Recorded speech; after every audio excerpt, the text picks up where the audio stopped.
Oh, let's jump right into this. From Jacksepticeye calling out one of YouTube's biggest creators. Do you think Mr. Beast ruined YouTube? Yes. To Kai Cenat ditching I mean, did Mr. Beast ruin YouTube? midstream. Wait, what? Kai's doing IRL? Here are 8 YouTubers who will never I've seen that clip like a billion times. be friends again, starting with Mr. Beast and Jacksepticeye, whose feud sparked one of the biggest controversies on YouTube after a harmless comment was taken way too far. Back in September 2023, YouTube legend Jacksepticeye would undergo a lie detector test where he was asked what he thought of Mr. Beast. Now, Jack, a completely unrelated question. Do you like Mr. Beast? No.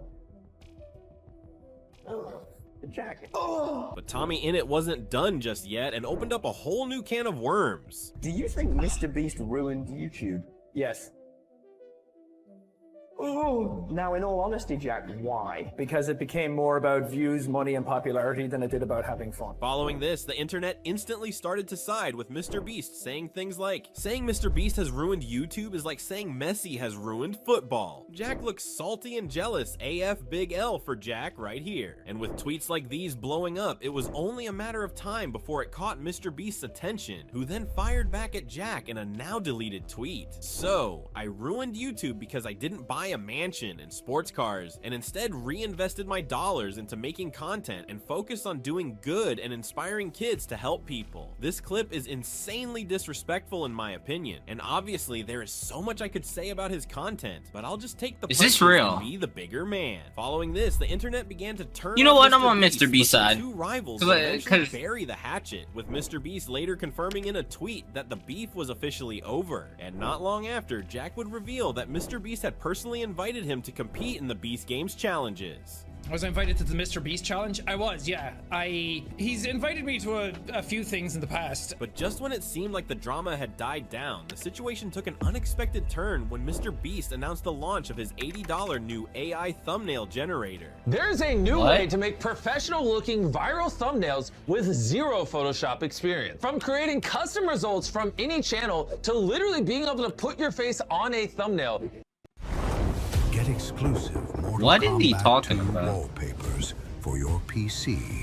It literally feels like cheating. And while the $80 price tag raised eyebrows, fans were even more shocked to discover his AI tool was basically straight up stealing thumbnails from popular creators like Penguin Zero, iShowSpeed, Marquez Brownlee, and many more. But it didn't stop there, as soon after, he was accused of taking jobs away from talented human thumbnail designers, raising questions about the cost of AI replacing creators. Now, with people calling him out for stealing jobs, Jack would be the first YouTuber to call out Mr. Beast for plastering his logo across the AI tool's promotion. What the actual f?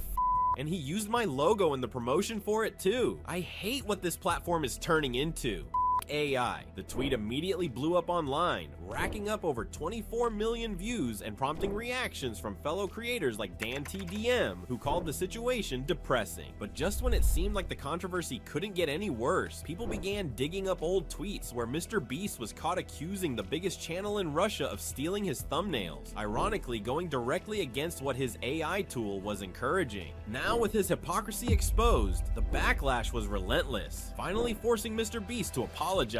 How's it going, guys? A week ago, I launched an AI thumbnail tool to help small creators make better thumbnails, and I thought people were going to be pretty excited about it, but I definitely missed the mark. If you open up Twitter, you know what I'm talking about. Even Mr. Beast talking looks AI generated. When Jacksepticeye and DanTDM start clowning you, then you've made a grave mistake. In the end, Mr. Beast quickly shut down the controversial tool and replaced it with more creator-friendly alternatives. But by then, the friendship between the two was already destroyed. But while Mr. Beast and Jack's fallout was over conflicting business practices, David Dobrik's and Jeff Wittek's fallout would be over something much more fatal. David and Jeff first built a genuine connection back in 2018. My name Jeff. Jeff began appearing in David's videos before becoming part of the Vlog Squad's inner circle, where he quickly earned a reputation for his tough personality and wild streak. Oh my god. Their friendship seemed unbreakable, growing stronger with every daring prank. However, in June 2020, things took a devastating turn during one of David's vlogs, where David carelessly swung Jeff from the arm of an excavator.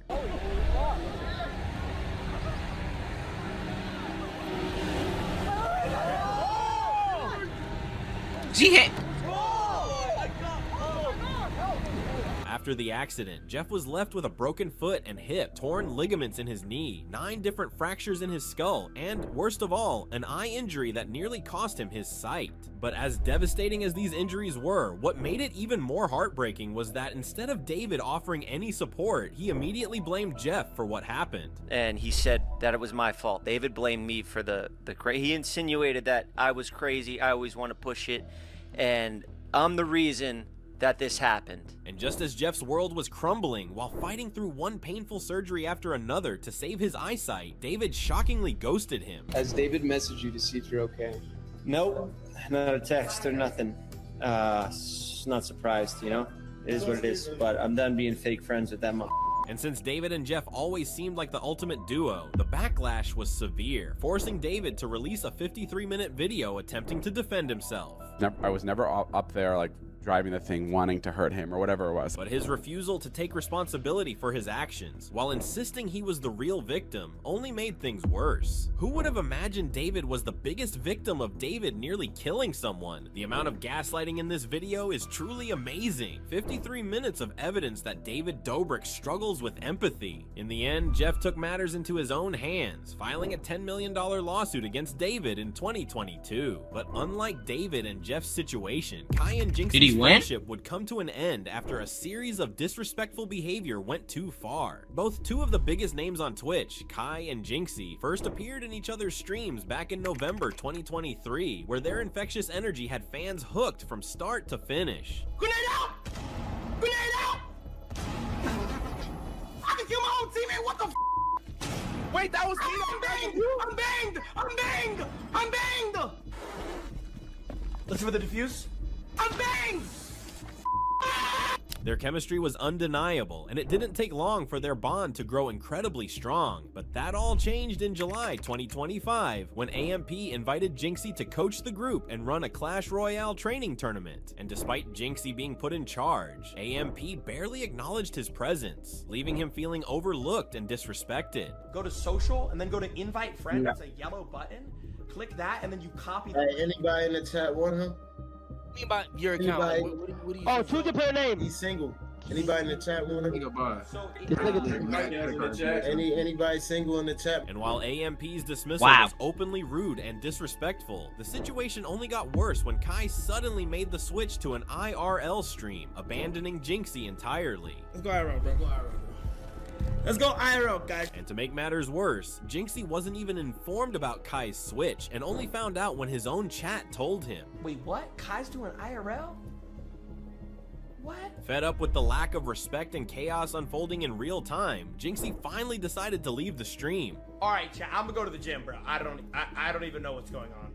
All right, I'm gonna see y'all boys, bro. But fans weren't about to let this slide and immediately went to Kai's chat to spam L's. What am I doing? Why does it say Al Kai? No, tell Jinxie. Matter of fact, no. Okay, yeah. I'm going to Jinxie, bro.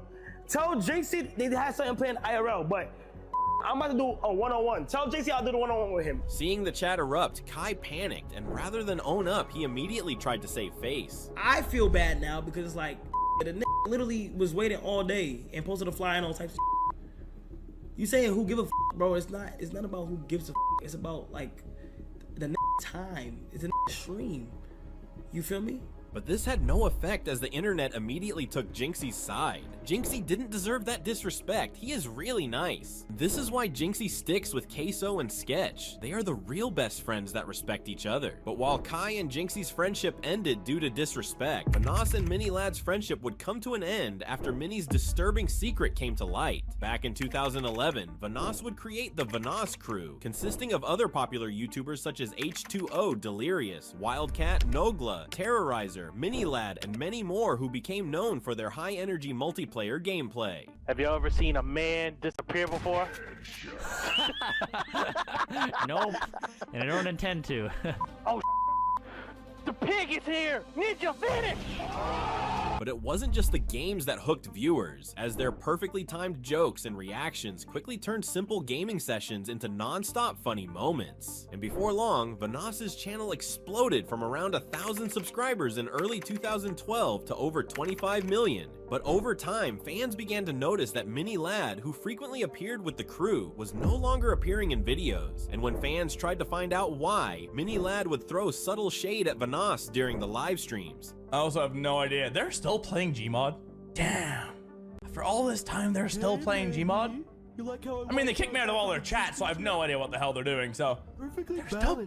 Damn! Before leveling some disturbing accusations at his ex-crew members. I wasn't kicked. All they did was play Fortnite and Gmod and then talk shit about other YouTubers, so I said, F that.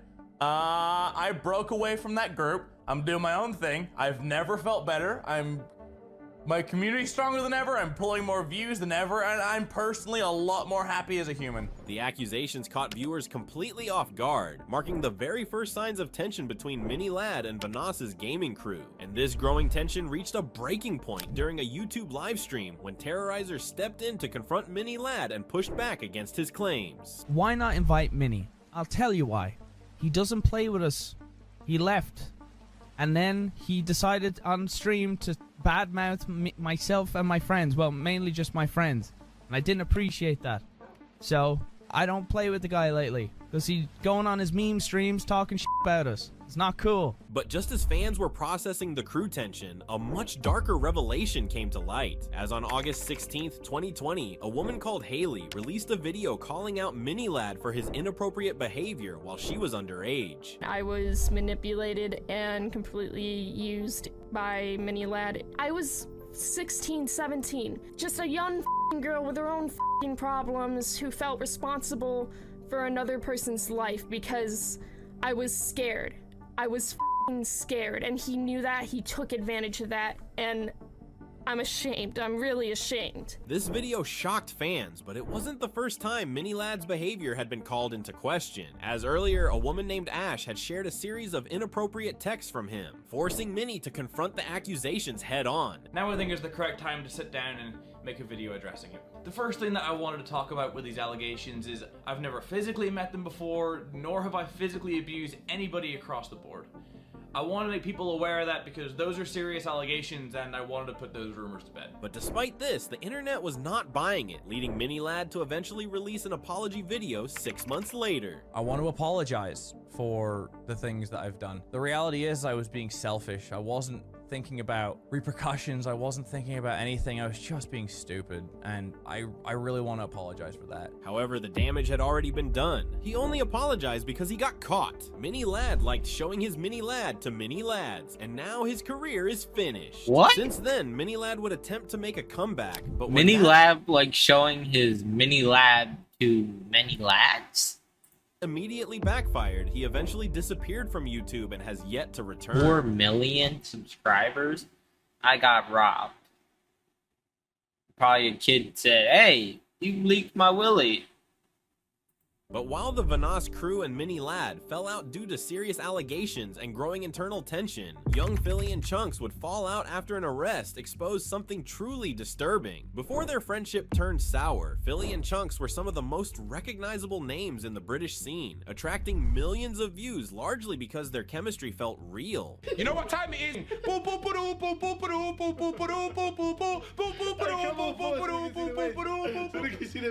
Oh yeah.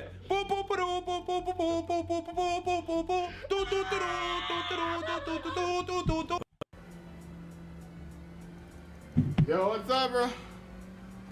Wait, is this that new game everyone's been talking about? But their chemistry didn't just win over fans, it caught the attention of other rising stars, and before long, they were teaming up with creators like iShowSpeed and content group AMP. Thought you were the drunk Philly on drill.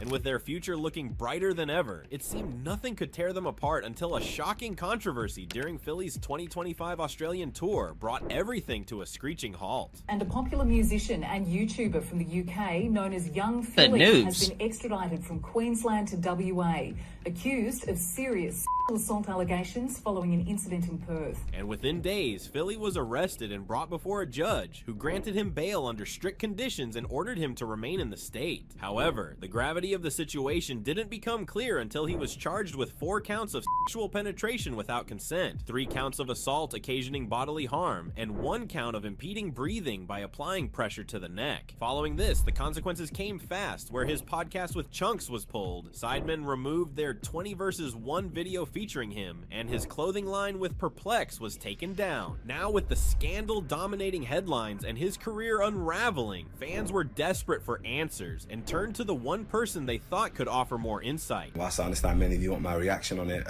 as this is an ongoing court case, I hope you guys can understand that I can't and won't be commenting on it publicly. So yeah, I've just come on here to basically let you know the reasons as to why I can't. Love. But while Chunks stayed tight-lipped, old videos suddenly resurfaced, making people wonder if he had been aware of his friend's actions all along. Yeah, I'll let you know. We've been out, we've seen some good times. Yeah, I wouldn't let you marry my family, but yeah. Why? I'm a good man. What's wrong with me? No, I have too many stories. And while the internet was busy dissecting the past, Philly would return back to the UK, where he has since put some distance between him and his friends. However, that distance didn't stop the internet from turning him into a punchline. Young Diddy. Philly decided to get silly with his Willie, but while Chunks and Philly's friendship got cut short after one What's bad up with decision, people and his Master Willies? Uguay and Man Like Isaac's friendship would be cut short after a series of questionable jokes crossed the line. Joining forces back in 2023, Master Uguay and Man Like Isaac became one of the funniest online acts, creating skits together and even releasing their viral track Out of Pocket, which cemented their status as must-watch creators online.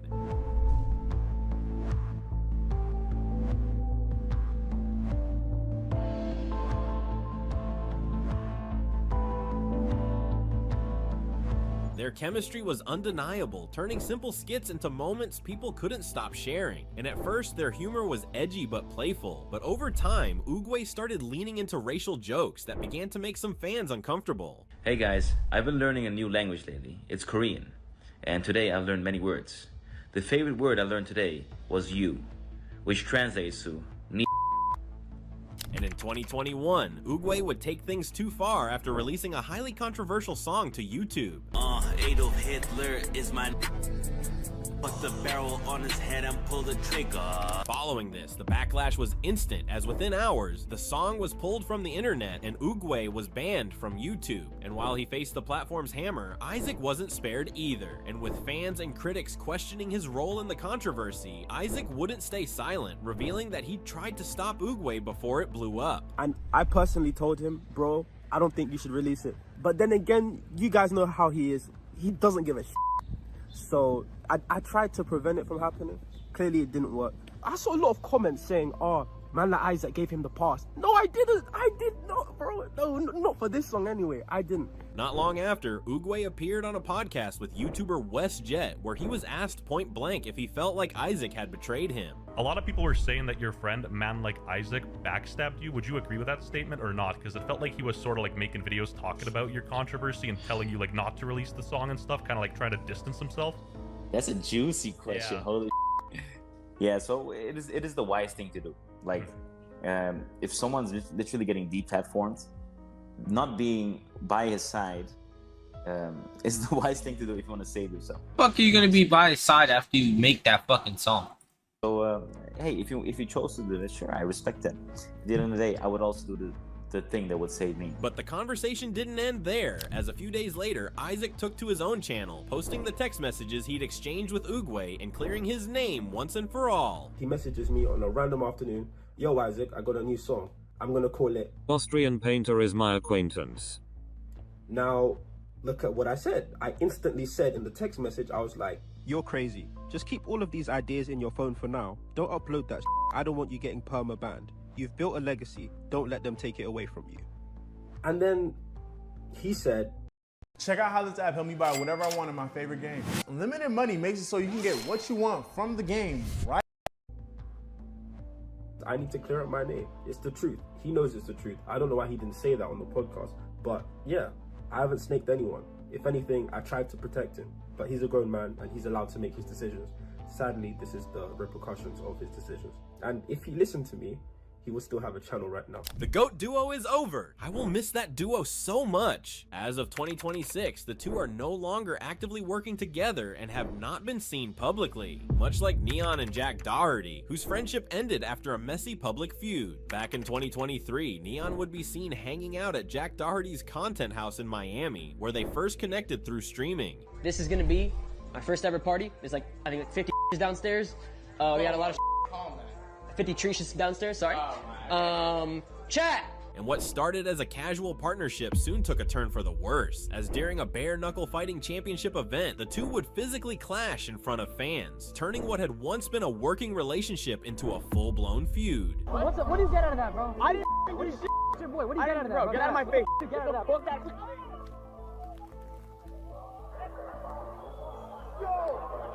But just when everyone thought the fight was finally over, Jack Doherty and his crew would launch another brutal attack on Neon. I need my shit. No!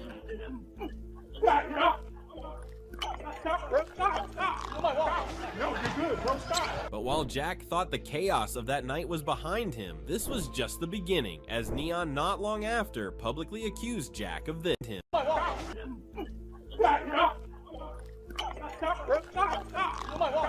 Where the fuck is his bodyguard? While Jack Oh, thought right the there. chaos of that night was behind him, this was just the beginning, as Neon not long after publicly accused Jack of this. I will be taking that money. I will be taking that money and I will be exposing you for getting drunk underage girls on yachts and taking percentages of them. You will be going down, my brother. You will be going down. And the accusations from Neon only seemed to line up with claims he had made months earlier. Let me tell you exactly what Jack does. I don't care. You want to say that? Now I'm going to violate you and expose your script. Here's what you do. I'm going to tell you exactly what you do. You get 17-year-old girls the night before their birthday. You buy a $10,000 yacht every time. You get them drunk and they sign a contract. 50% of their life every single time. You. Following this, Jack quickly fired back with a tweet reading, "Bro talking about trying to sue me. This is the second time you say this lie defaming my name when you know it's not true. Two can play at that game, bro. The first time you apologized to me, you got nothing to actually say about me, so you spread lies. You know nothing about me." But while he publicly denied everything, fans weren't buying it, and almost immediately an old video resurfaced, showing Jack negotiating an OF deal with Piper Raquel, where at the time she was still underage. I'm good, man. I don't need any. Oh, yeah. Again. Wait, what?